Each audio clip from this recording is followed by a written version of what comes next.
Hello students, मैं अरविंद चौधरी स्वागत करता हूं आप सभी का एक और लेटेस्ट वीडियो में। आज के इस वीडियो में अपने केमिकल इक्विलिब्रियम चैप्टर को कंटिन्यू करने वाले हैं। इस वीडियो में आज हम देखेंगे लास आतेलिए का नियम, लास आतेलिए प्रिंसिपल क्या होता है। देखो आज का ये वीडियो है, ये लास्ट होने वाला है हमारे इस चैप्टर का। तो देखो एकदम आपको समझना और यहाँ से डायरेक्ट एक क्वेश्चन आ सकता है लास आतेलिए प्रिंसिपल से। देखो सबसे पहली बात तो ये हो जाती है कि ये जो नियम है, प्रिंसिपल है, ये दिया किसने बच्चों? तो लास आतेलिए व उसके साथ में थे ब्रोन नाम के साइंटिस्ट, इन दोनों ने दिया था। तो सबसे पहली बात तो यही हो जाती है कि लास आतेलिए के साथ में कौन था? ब्रोन नाम का साइंटिस्ट था, उन्होंने अपने इसको नियम को, प्रिंसिपल को दिया था। अब इस नियम के अनुसार क्या बात सिद्ध होती है, ये इंपॉर्टेंट बात है। देखो लास आतेलिए और उसके साथ ही ब्रोन ने एक बात बताई कि इस नियम के अनुसार अभिक्रिया की सांद्रता है, कंसंट्रेशन है, वो ताप हो गया, दाब हो गया, इस प्रकार के जो भी आदि कारक हैं, अगर इनमें हम परिवर्तन करेंगे, चेंज करेंगे, तो साम्य भी है वो कौन सी दिशा में चला जाएगा? साम्य भी स्वतः ही उस दिशा में चला जाएगा जिस दिशा में हम जैसे परिवर्तन कर रहे हैं, तो उसके विपरीत दिशा में। मतलब कि मैं आपको समझाऊं, कोई अभिक्रिया है जैसे A प्लस B। अब देखो, अब इससे उत्पाद बन रहा है C प्लस D। एक इंपॉर्टेंट बात देखो, जैसे ही मैंने क्या किया, अगर इधर सांद्रता को बढ़ा दी, किसको? सांद्रता को, कंसंट्रेशन को मैं क्या कर देता हूं, इधर अभिकारकों की सांद्रता को मैं बढ़ा देता हूं, तो आपके एक चीज समझ में आ गई, इधर सांद्रता बढ़ गई, मतलब साम्य पहले स्थापित था, इधर सांद्रता बढ़ गई, तो अब साम्य किधर जाएगा? इधर। अब अणुओं की संख्या क्या हो गई? कम, तो ये इधर आने लगेगा, मतलब साम्य इधर स्थापित होने लगेगा, अभिक्रिया किधर होने लगेगी? इधर होने लगेगी। मतलब जिस तरफ हम सांद्रता बढ़ाएंगे उसके विपरीत, मतलब इधर अभिक्रिया आने लगी। तो हम सीधा सा क्या बोल सकते हैं कि इस नियम के अनुसार अभिक्रिया की सांद्रता ताप, दाब आदि पर निर्भर करती है, अर्थात इनमें परिवर्तन करने पर साम्य स्वतः ही उस दिशा में, अर्थात अगर यह पश्चिम दिशा की ओर अग्रसर हो जाता है। यही नियम क्या कहलाता है बच्चों? लास आतेलिए का नियम कहलाता है। यह बात आप लोगों के समझ में आ जानी चाहिए। तो मैं यहाँ पे क्या लिख सकता हूँ, इस नियम के अनुसार, किसके? लास आतेलिए प्रिंसिपल के अनुसार अभिक्रिया की सांद्रता हो गई, जैसे आप लिखो साथ साथ में ना, अभिक्रिया की सांद्रता, कंसंट्रेशन ऑफ रिएक्शन। जैसे कि अभिक्रिया की सांद्रता में परिवर्तन करेंगे, है ना, अभिक्रिया की सांद्रता हो गई, ताप हो गया, ताप व दाब, टेम्परेचर एंड प्रेशर आदि में परिवर्तन करने पर, है ना, अभिक्रिया की सांद्रता, ताप व दाब आदि में परिवर्तन करने पर, परिवर्तन करने पर अभिक्रिया है वो स्वतः ही क्या हो जाती है? दूसरी ओर स्थापित हो जाती है। अभिक्रिया की सांद्रता, ताप व दाब आदि में परिवर्तन करने पर, है ना, परिवर्तन करने पर क्या हो जाएगा? इधर लिख देता हूं बीच में, आपको अच्छे से दिख जाए। परिवर्तन करने पर साम्य स्वतः ही, है ना, क्या हो जाएगा बच्चों? साम्य मीन्स इक्विलिब्रियम, साम्य स्वतः ही, स्वतः ही कौन सी दिशा में चला जाएगा? अपने उस दिशा में चला जाएगा। उस दिशा का मतलब क्या हो जाएगा?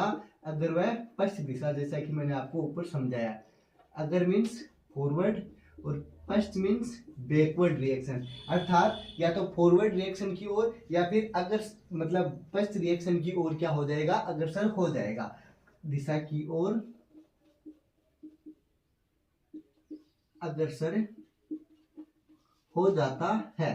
ये चीज आप लोगों के समझ में आ गई, मतलब कि साम्य स्थापित हो जाएगा लेकिन दूसरी ओर चलने लग जाएगा। जैसे ही हम उसकी सांद्रता में परिवर्तन कर देंगे या कोई ताप या दाब में परिवर्तन कर देंगे, तो साम्य है वो क्या हो जाएगा? दूसरी दिशा में स्थापित हो जाएगा। अब अगला इसका जो क्या आ जाता है, लास आतेलिए नियम के अनुप्रयोग, एप्लीकेशंस ऑफ लास आतेलिए प्रिंसिपल। आप हेडिंग डालो लास आतेलिए नियम के अनुप्रयोग। यहाँ पे लास आतेलिए नियम, लास आतेलिए नियम के अनुप्रयोग, अगली हेडिंग, है ना। इसके अंदर हम मोस्ट इंपोर्टेंट जनरली 3 पॉइंट देखेंगे। कौन कौन से हैं जस्ट अभी मैं आपको बता देता हूँ, पहले हेडिंग डाल देते हैं, उसके बाद आगे कंटिन्यू करते हैं।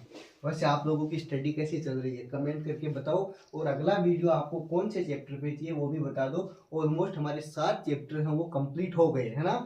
तो लास्ट आते लिए नियम के अनुप्रयोग, नियम के अनुप्रयोग, क्या अनुप्रयोग है, इसकी क्या एप्लीकेशंस है ना, एप्लीकेशंस ऑफ लॉस आता है लिए प्रिंसिपल। अब देखो सबसे पहला इसके अंदर हम देखने वाले हैं विलेयता होती है उस पर ताप का प्रभाव, टेम्परेचर का प्रभाव, किसके ऊपर, सोलेबिलिटी होती है, विलेयता होती है उस पर टेम्परेचर का इफेक्ट हम देखने वाले हैं। तो सबसे पहला पॉइंट तो आप ये लिखो कि क्या, साम्य के ऊपर किसका, मतलब विलेयता पर ताप का प्रभाव, विलेयता, विलेयता को क्या बोल देते हो, सोलेबिलिटी, विलेयता पर ताप का प्रभाव। मैं 1 बाय 1 पॉइंट आपको लिखवा देता हूँ और समझा देता हूँ, आप साथ साथ में बताऊं तब नोट कर लेना, नोट भी करवा दूंगा और यहीं पे लिखवा दूंगा। हाँ, विलेयता पर ताप का प्रभाव। देखो इसके अंदर सबसे पहले डेफिनेशन क्या हो जाएगी, वे पदार्थ जिन्हें घोलने पर विलायक में उष्मा का अवशोषण होता हो, क्या होता हो, एनर्जी का एब्जॉर्प्शन होता हो,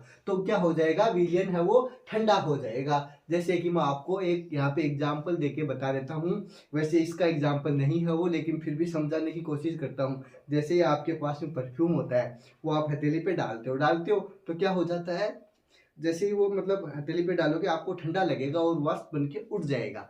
मतलब सेम वैसी ही कुछ प्रोसेस यहाँ पे भी हो जाती है कि विलेयता पे ताप का प्रभाव, कि वे पदार्थ जिन्हें घोलने पर विलायक में उष्मा का अवशोषण होगा। यहाँ पर भी जब हम स्प्रे डालते हैं तो वो क्या करता है, हमारी हथेली है, पाम है, इससे क्या करेगा, ऊर्जा का, उष्मा का अवशोषण करेगा और उड़ जाएगा और हमें हथेली है वो ठंडी महसूस होगी। सेम वैसा ही क्या हो जाएगा, उष्मा का अवशोषण करके विलयन ठंडा हो जाता है। इनमें ताप बढ़ाने पे क्या बोल सकते हैं बच्चों, विलेयता बढ़ती है। बस आपको एक चीज याद रख लेनी है कि विलायक में उष्मा का अवशोषण होता है कब, जब इनमें पदार्थ मिलाते हैं या घोलते हैं तो वो पदार्थ घुल जाता है, अर्थात विलयन है वो क्या हो जाता है, ठंडा हो जाता है और ताप बढ़ाने पे विलेयता बढ़ जाती है। आपको डायरेक्ट लिख देना है ना, तो मैं यहाँ पे क्या लिख दूंगा, ताप बढ़ाओगे, अर्थात ताप बढ़ाओगे तो क्या हो जाएगा, विलेयता भी क्या हो जाएगी, इंक्रीज हो जाएगी, बढ़ जाएगी, सोलिबिलिटी भी बढ़ जाएगी। आपको ये एक पॉइंट याद रखना है। एग्जाम्पल देना चाहो तो आप दे सकते हो कि NO3 विलयन का ताप बढ़ाने पर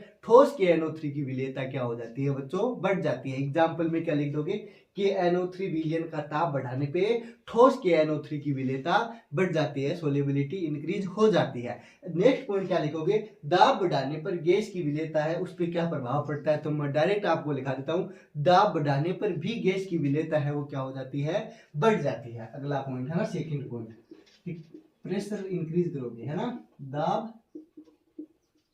बढ़ाने पर गैस की विलेयता है क्या होती है, विलेयता बढ़ती है। ये चीज आप लिख लोगे। क्या हो गया सेकंड पॉइंट कि सर दाब बढ़ाएंगे तो विलेयता है गैस की उस पर क्या प्रभाव पड़ेगा, तो बोल दोगे सर विलेयता है वो क्या हो जाएगी, बढ़ जाएगी। अगला पॉइंट जैसे आ जाता है अक्रिय गैस मिलाने पर क्या प्रभाव पड़ता है, वो इंपॉर्टेंट भी हो जाता है। जैसे कि अक्रिय गैस मिलाने पर प्रभाव या मिलाने का प्रभाव, अगला पॉइंट डालो है ना, अक्रिय गैस, अक्रिय मीन्स नोबल गैसेज है ना, जो क्रिया नहीं करती, अक्रिय गैस मिलाने का प्रभाव, इंपॉर्टेंट पॉइंट, मिलाने का प्रभाव। जब अक्रिय गैस को मिलाओगे तो क्या प्रभाव पड़ेगा, देखो स्थिर आयतन रखना पड़ेगा। इसके लिए सबसे पहली कंडीशन क्या लोगे, जो वॉल्यूम है वो कांस्टेंट रहेगा, चेंज नहीं होगा स्थिर आयतन पे। जब बात स्थिर आयतन पे होगी तभी लागू होगा, ऐसा नहीं है कि आप आयतन चेंज कर दोगे, आयतन चेंज करोगे तो सामने भी प्रभावित हो जाएगा। इसलिए क्या बोलोगे, सबसे पहली कंडीशन अक्रिय गैस मिला रहे हो तो कि सर आयतन है वो क्या होना चाहिए, स्थिर। तो आगे डेफिनेशन क्या बोल दोगे, स्थिर आयतन पर किसी साम्य में अक्रिय गैस मिलाने पर साम्य अपरिवर्तित रहता है। क्या रहेगा बच्चों, साम्य अपरिवर्तित रहेगा, क्योंकि मोलों की संख्या क्या हो जाएगी, बराबर हो जाएगी। इसीलिए तो आयतन को हम क्या रख रहे हैं, बराबर रख रहे हैं। तो साम्य पर क्या हो जाएगा, अपरिवर्तित रहेगा, साम्य है वो अपरिवर्तित रहेगा, क्योंकि अभिक्रिया में भाग लेने वाले पदार्थों की मोलर सांद्रता एवं दाबों में कोई परिवर्तन नहीं होता। इसलिए क्या बोल दोगे बच्चों, स्थिर आयतन रहेगा तो क्या हो जाएगा, साम्य भी अपरिवर्तित रहेगा। इंपॉर्टेंट पॉइंट है ना, तो इसका आंसर क्या हो जाएगा कि साम्य भी अपरिवर्तित। कारण मैंने आपको बता दिया है, साम्य भी क्या हो गया, यहाँ पे अपरिवर्तित हो गया। तो स्थिर आयतन पर अभिक्रिया में तभी परिवर्तन होगा जब मिलाई गई गैस या अभिकारक क्या हो, उत्पाद हो, प्रोडक्ट हो या रिएक्टेंट हो। ठीक है, गैस क्या होगी, अभिकारक या उत्पाद हो, ये इंपॉर्टेंट बात हो जाती है। तो इसके विपरीत अगर हम बात करें कि इसके विपरीत स्थिर दाब पर अक्रिय गैस मिलाने पर साम्य कौन सी दिशा में जाएगा या प्रभावित कैसे क्या होगा, ये बताओ। तो देखो इसके विपरीत अगर हम बात करेंगे तो क्या हो जाएगा, स्थिर दाब पर गैस मिलाने पर साम्य उस दिशा में जाएगा जिधर गैस या अणुओं की संख्या अधिक होगी, क्योंकि अणुओं की संख्या अधिक होगी तो साम्य को उधर जाना पड़ेगा, तभी तो दोनों तरफ क्या हो जाएगी, बराबर हो जाएगी, क्योंकि आयतन में वृद्धि हो जाती है। ये बात आप लोगों के समझ में आ गई। लास्ट पॉइंट की बात करते हैं, उत्प्रेरक का प्रभाव, इफेक्ट ऑफ कैटेलिस्ट, है ना लास्ट पॉइंट। मैंने वैसे तो आपको ये पॉइंट पहले भी समझा दिया है। उत्प्रेरक का प्रभाव, कैटेलिस्ट का प्रभाव क्या हो जाता है, देखो इससे कोई भी प्रभाव नहीं पड़ता, इतना जरूर हो जाता है कि अभिक्रिया की दर है वो मतलब जल्दी हो जाती है, बढ़ जाती है, अर्थात अभिक्रिया शीघ्र संपन्न हो जाती है, लेकिन साम्य पे कोई भी प्रभाव नहीं पड़ता। तो इसके लिए हम इंपॉर्टेंट बात क्या बोल देंगे, इफेक्ट ऑफ कैटेलिस्ट के अंदर क्या बोल देंगे कि सर उत्प्रेरक अगर वह पश्च अभिक्रिया का वेग समान रूप से बढ़ाता है किंतु साम्य को अप्रभावित रखता है, यही बात इंपॉर्टेंट हो जाती है, क्योंकि वेग दोनों दिशाओं में बढ़ जाता है, इसलिए साम्य क्या हो जाता है बच्चों, अप्रभावित रहता है, साम्य पे कोई भी प्रभाव नहीं पड़ता। तो क्या हो जाएगा, उत्प्रेरक है वो क्या है, अगर वह पश्च दिशा में सक्रिय ऊर्जा को समान रूप से कम करता है, क्योंकि सक्रिय ऊर्जा कम होगी तभी तो अभिक्रिया की दर क्या हो जाएगी, बढ़ जाएगी। आप जैसा कि जानते होंगे कि जैसे जैसे ऊर्जा मतलब एनर्जी या फिर क्या हो जाएगी, सक्रिय ऊर्जा की बात करेंगे यहाँ पे एक्टिवेशन एनर्जी की, तो जैसे एक्टिवेशन एनर्जी कम होगी तभी तो अभिक्रिया जल्दी होगी, जिसकी एक्टिवेशन एनर्जी ज्यादा है वो अभिक्रिया जल्दी से संपन्न नहीं होती। तो यहाँ पे बस इतना काम कर देता है उत्प्रेरक की जो उसकी साम्य है उसमें मतलब जो अभिक्रिया वो दोनों तरफ अगर और पक्ष दोनों में समान चलती रहेगी, बस उसकी जो मतलब अभिक्रिया की जो क्या हो जाएगी गति है वो तेज हो जाएगी, अर्थात सक्रिय ऊर्जा का मान क्या हो जाएगा, कम हो जाएगा, लेकिन साम्य है उसमें कोई भी परिवर्तन नहीं आएगा।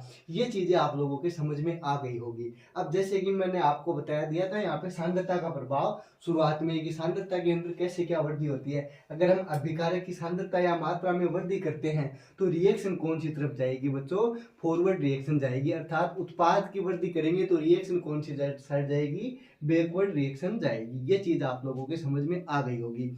यहाँ तक अगर कोई डाउट है तो वीडियो के नीचे आप कमेंट करके पूछ सकते हो। और यहाँ पे आज हमारा चैप्टर क्या हो जाता है, कंप्लीट हो जाता है। अगर कोई डाउट है तो पूछ सकते हो, नोट्स आपको हमारे टेलीग्राम में ऐप का लिंक मिल जाएगा, वहां से डाउनलोड कर सकते हो। और अगला चैप्टर हम स्टार्ट करने वाले हैं आयनिक इक्विलिब्रियम। सो मिलते हैं कल एक और लेटेस्ट वीडियो में, तब तक पढ़ते रहो, मस्त रहो। Thank you, thanks for watching.